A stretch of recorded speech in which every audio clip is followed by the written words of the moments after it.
Máš doma nějaký knížky? To měl být měkký.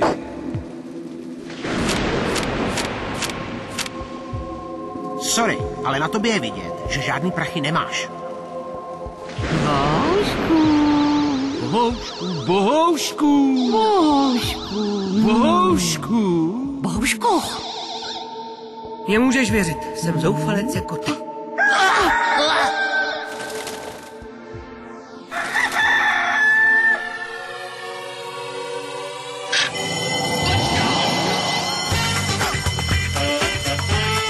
Proč se má zítřku? Třeba žádný nepřijdou. To je pakárna.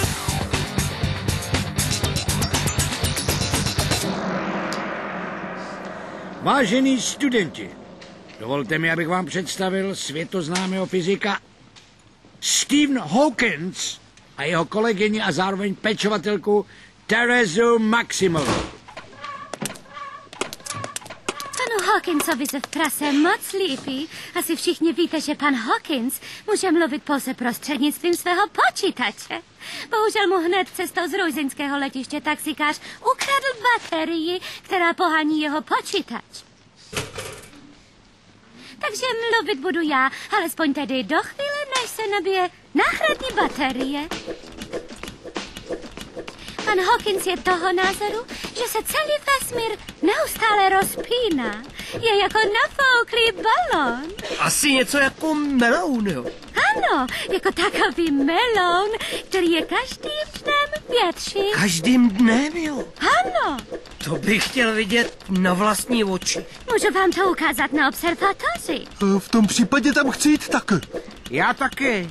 No vidíte, jaký zájem jste v našich studentech probudili o fyziku. Hned jsem věděl, že takový známý fyzik dokáže nadchnout každého. No ano, zažila jsem s ním spoustu legrace. Je ohromně zajímavý a dokáže žít skutečně naplno. To by mě zajímalo, jak tohle dopadne. Prosím, Intoši, mluv nahlas. Že mě zajímá, ředitele, jak to skončí. Ano, jak to rozpínání skončí, slečno Maximová? Vesmír se bude rozpínat pořád dál. A to se rozpíná skutečně všechno? Například i tahle třída? Naprosto všechno. Všechno se rozpíná ohromnou rychlostí. Zajímavé. To vysvětluje, proč začínám špatně vidět na dálku. Pokud je ta třída každým dnem větší... Promiňte, ale mám pocit, že Hawk chce něco říct. Už je ta baterie aspoň trochu dobytá. Celá má teorie je špatně. Spletl jsem si znamenko. Vesmír se nerozpíná, ale smršťuje. Vesmír nezanikne za 3,5 miliardy novým velkým třeskem, ale dnes 5 hodin odpoledne totálním smrštěním.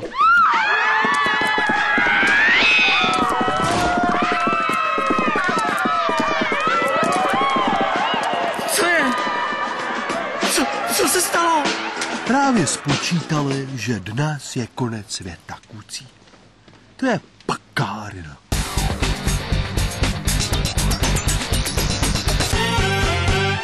Jste to slyšeli? Cože?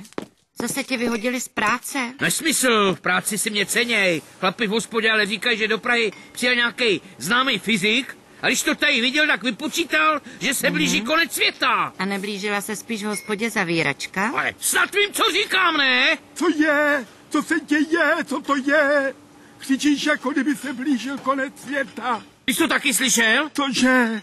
Padla vláda. Už je ten blbec pryč. Ale ne, o tom konci světa. Nějaký americký fyzik spočítal, že dneska je konec světa. Říkali to i v televizi. Čoče. A sakra. Tak to, abych vrátil všechny ty prázdné flašky. Doufám, že mi je ještě vezmou. Vzhledem k dnešnímu konci světa budeme, milí diváci, seriál Lepší lidi vysílat po 5 dílech, aby vaše televize nepřišla o nasmlouvané reklamy. A nyní přečtu názvy dnešních epizod. 500. díl Trápení samoty. Díl Máš zase deprese? U mě nejde. Konec světa ohlásili u nás ve škole. Ten známý americký fyzik Steve Hawkins. Štěkano, 2x kamí. Díl 504. Tihle Miminko je na fyzikové, cestě a jako alchymisté ve středověku. 505. Falešný poplach. Přeji vám příjemný divácký zážitek. No Štěkano, to snad nemyslíš vážně.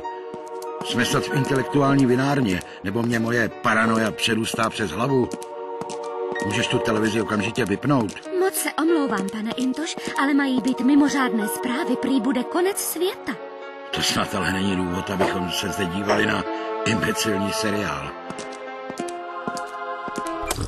Tati, má přijít konec světa a ty tu sedíš a piješ jeden koněk za druhým. A proč ne? Dal jsem si koněk, chutnal mi, tak nevidím důvod nedat si další. Zkus to nahlédnout z té lepší stránky. Konec světa znamená zároveň konec mé věčné existenciální prázdnoty. Haló, Štěkano, ještě 2 koněky. Ty jsi vždycky myslel jenom na sebe. Pane Intoš, musím vás poprosit, abyste nejpozději do 4:30 zaplatil svůj účet za minulý půlrok.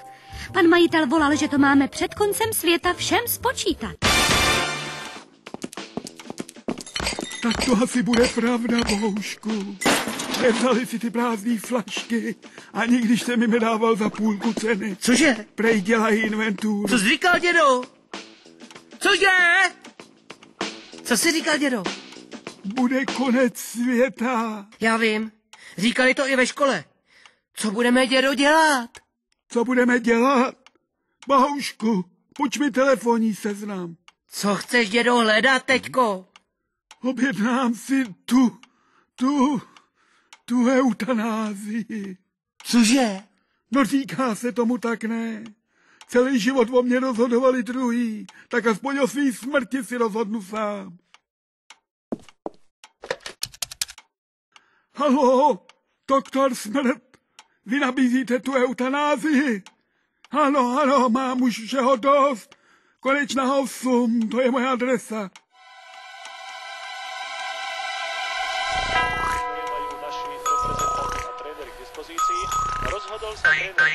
Nezvonil někdo? Čekám smrt.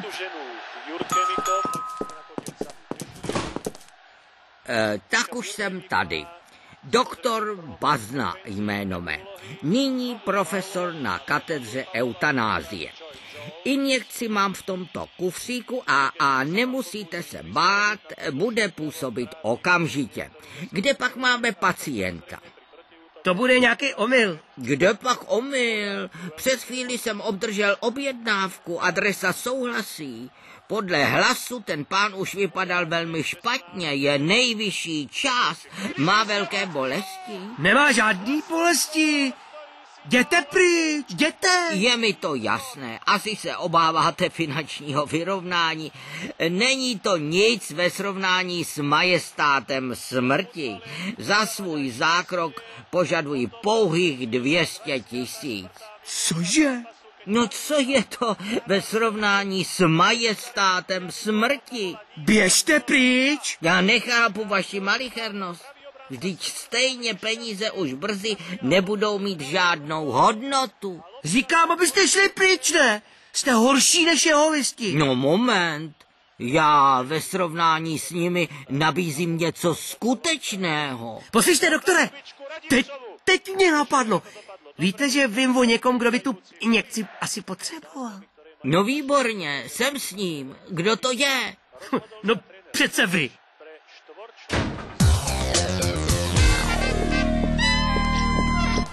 Čus, volové. Tak jsem se přišel s váma na konci světa rozloučit. Čus.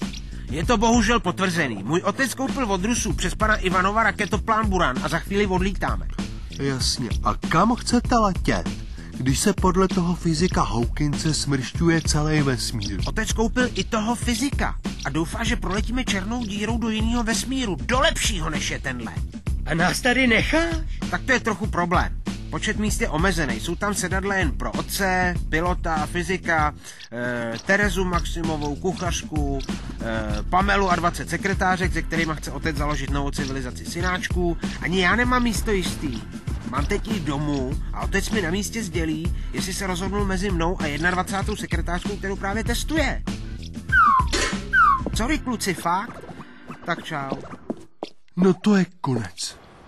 Ale já chci mít alespoň jeden sexuální styk s dívkou. A chci taky poznat lásku. Kucí, já miluju pejsanu. To jsem zvědavej, co z tebe před smrtí ještě vyleze. No nic, já se jdu zabarikádovat do školy. A jestli s koncem světa někdo něco pořídí, tak jsou to Američani a ředitelé hnízdo. Tak se mějte fajn, užijte si to. Jdu za tátou. Čau, Intoši. Bratře, byl jsi skvělej kámoš. Čus. Ty taky. Zavoláme si těsně před koncem světa. Jasně.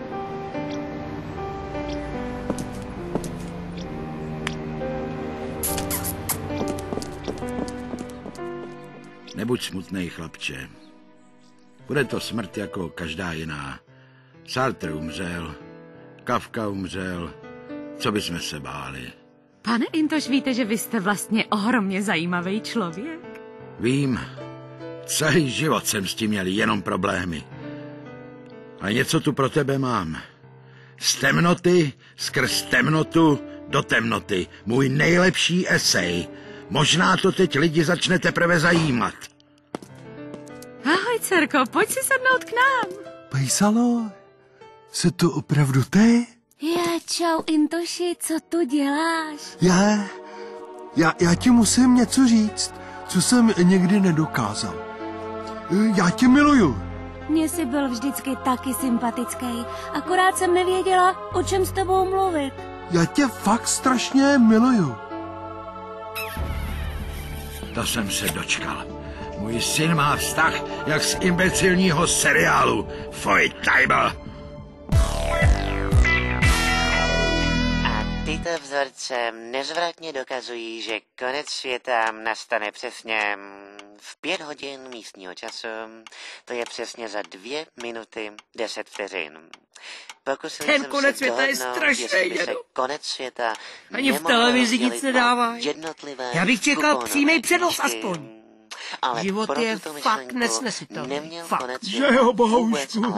Taky jsem si nemyslel, když jsem byl malý, že ten život bude takovej, že tak nějak uteče skrz ty preferencí jsem byl jednoznačně, ale jednoznačně nejoblíbenějším politikem. Aspoň kdyby tady byli rodiče.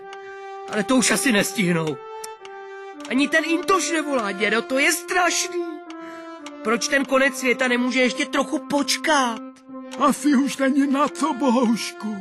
Vyříct svým kamarádům, že je čas, aby se nad věcma trochu zamysleli. Naše generace svoje udělala. Jestli dobře nebo ne, to ať hodnotí ten, kdo prožil svůj život v té době. Generace tvých rodičů ta to odnesla nejvíc. Ty nejlepší už dávno ubila ta všechna blbost kolem. A ty špatný to nevydrhnou. Zbýváte vy, vaše generace. Vy můžete změnit svět. Vy jste naše naděje. Světlo na konci tunelu. Kdo, když ne vy? Vy na to máte. Máte na to přesně posledních 15 vteřin.